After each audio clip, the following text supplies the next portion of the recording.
It's not. No. It's your Western values that have been. LGBT? They produce nothing. I understand your point. You made great point. No. You made great point. The reason is, look, what I'm saying is, one second. I'm saying barbarism. Should I tell you what barbarism is? By the way, if there's a book that I always recommend to all the females, yeah? Beauty Sick. The biggest barbarism is to reduce a woman to a mere sexual object that the only thing that she believes she has is her body.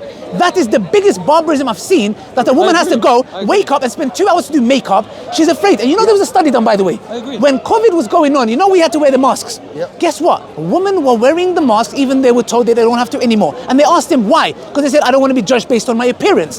That is barbarism. That is the greatest form of barbarism. So Islam has come to say, as a woman, we have a woman here, there's one sister here, we come and tell her, let me tell you something, this is what I'm saying. Look, you haven't even tested it. What I'm saying is this, as a woman, I come and say to the sister, you are more than a sexual object, you are a human being. You have so much to offer the bloody planet. Not, I'm going to go to Brazil, get butt implants and die in the process of the bloody martyr, which happened, by the way. Or some guy coming and saying, I feel like being a piano today.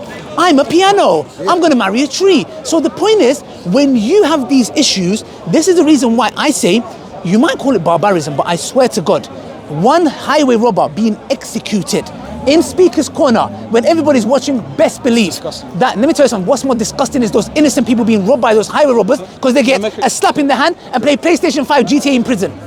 That is barbarism. Can I make a short statement? Please. The West is responsible for a lot of barbarism. I'm not going to pretend otherwise.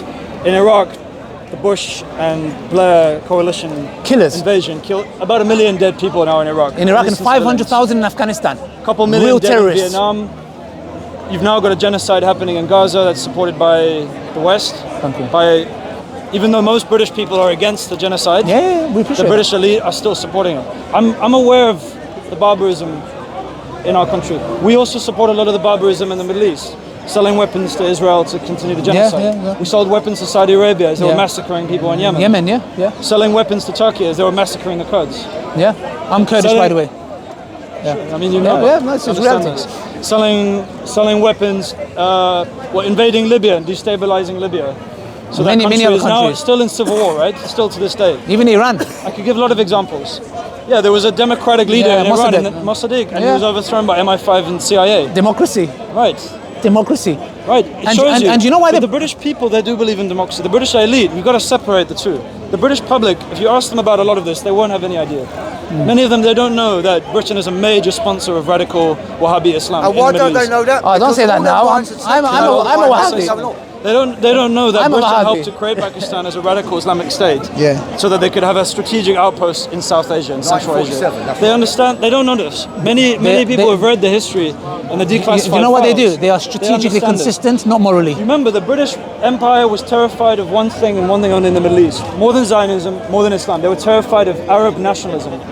The idea that there would be an Arab alliance of Arab states that could throw out Western countries, throw out the French and the British, and create a unified state. And it wasn't just Nasser in Egypt, and it wasn't just people like Saddam Hussein later. They were terrified of that idea. And so what did? They sponsored radical Islamic alternatives to that to try and appease it. So when Saudi Arabia and Egypt were at war, they supported Saudi Arabia. Hundreds of thousands of people died in places like Yemen in a proxy battle between the two. These are all the strategic games that Britain plays. Radical Islam has been a very helpful tool of the British elite for many, many years. Many years. Saudi Arabia would not exist without the British.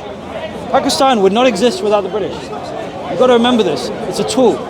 The person who did the Manchester bombing, he was part of something called the Libyan Islamic Fighting Group, right? He was part of a radical Islamic organization that was trying to overthrow Gaddafi. Why? Because Gaddafi he was Muslim, but he was more of a secular, universal leader, and he didn't want to just have Islamic rule. Now that man who did the Manchester bombing was part of the Libyan Islamic Fighting Group, supported by Qatar and Britain. He then turned those guns back on the United Kingdom. This is something British people are not aware of. They are responsible, or Britain, the British elite, are responsible for a lot of barbarism. Now, I also have to address a massive problem, though, that in the United Kingdom there's a lot of Islamophobia, scapegoating Muslims. We have economic problems. Oh, do we blame the wealthy who've been buying up all of the housing, polluting the water, privatizing national railways, causing them to run inefficiently? Do we blame Thatcher? No, we blame Muslims, right? It's a very easy cop-out. So I agree there's a lot of scapegoating. I'm almost finished. No, carry on.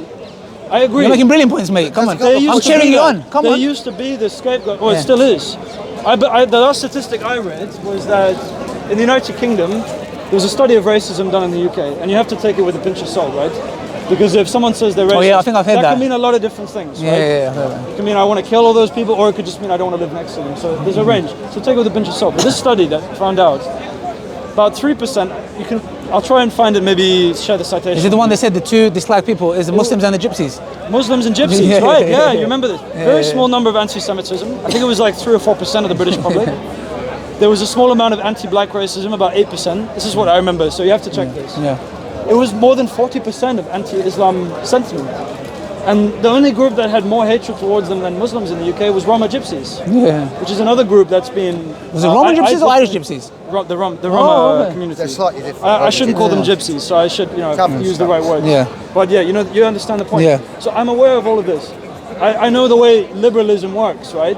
On the one hand, they scapegoat, and they blame Muslims for problems created by the rich elite in this country. On the other hand, they go and they add to radical Islam in the Middle East, right?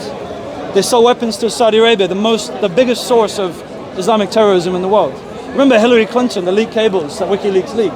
Hillary Clinton was well aware that it wasn't just private individuals in Saudi Arabia, but the Saudi state that was funding ISIS, Can I supporting just ISIS. make one point? You're linking ISIS? Islam to politics. ISIS is not- But Islam not- is no. Right, I'm sorry, but in the Islamic world, politics and religion are but- they are not Yeah, just they're separate. not but separate. for You got to thousands- understand this. For many Just- centuries- ISIS- for many ISIS is, centuries- It used to be the same for Christianity Yeah. and You Judaism. talk about Politics and you talk about religion are Islamophobia. overlapped. There was no Islamophobia in No, the 60s, 70s, I'm almost 80s. finished. I promise. I'm almost Yeah. finished. Having said I'll that, tell you there what it are was. major problems. So I'm very sympathetic. I'm on the left. I try and be tolerant. Try and be, even as an atheist. Having said that, there are major problems with Islamic public opinion in Britain, and we have to be honest about it and confront it. Obviously, I think there's almost 50% of UK Muslims support Hamas, for example. Say that again? They support Hamas. The last study I read said Yeah. 46% of UK Muslims polled support Hamas. Oh, interesting. They were given the option of saying, I don't support either Israel or Hamas, but most of them chose to say they support Hamas. Now, I think what's going on, the Israeli government is doing the genocide. But that doesn't mean I support Hamas. Now, we've got to address this. If we're serious about address the- dealing with Islamophobia, address the problem. we also got to look, a lot of Muslims also downplay Israel the made atrocities. Hamas. Israel created Hamas. There's some truth in that, but that doesn't mean we created should Hamas. support Once it the too. Israeli No, no, it's not policy- Israel. once the I Israeli understand. policy sorted out, They support Hamas. Islamophobia will go. Tell them to end the apartheid, there will be no Hamas. Tell them to end the apartheid and Then kill all there innocent won't be men. any- You are yeah. doing that, and like Elon Musk said, and all of a sudden he went to Israel for a nice trip and he came back and he changed and a U-turn. He was like, you're creating more Hamas. I agree. Yes? I agree with that. Yeah. 100%. So, yeah, I mean, look, thank you very much. No, we'll leave it there. It was a pleasure. There's probably a million things I wanted to ask you about. Thanks, guys, for listening. It's great to Thank speak. Thank you very much. I really appreciate it. Thank you very much. Thank you very Yeah, much. Look take after it. yourself. You too, And next man. one will be the hijab. Okay, yeah, no problem. No problem. Thank you very much. Thanks, guys. You should ask him questions. He's got a lot of answers. Any questions, please? Yeah, I was going to ask you one, right? He's got a question. Any questions? I'll go, right, okay. Asking him or me? Right, him, right. Oh, no, you guys separate. You declared you're I'm an gonna go, atheist, 'cause I right? need to edit Now, the we have video lots of to release societies them, yeah? brought up by religion. Oh, no, don't go. What kind of society can we have if everyone's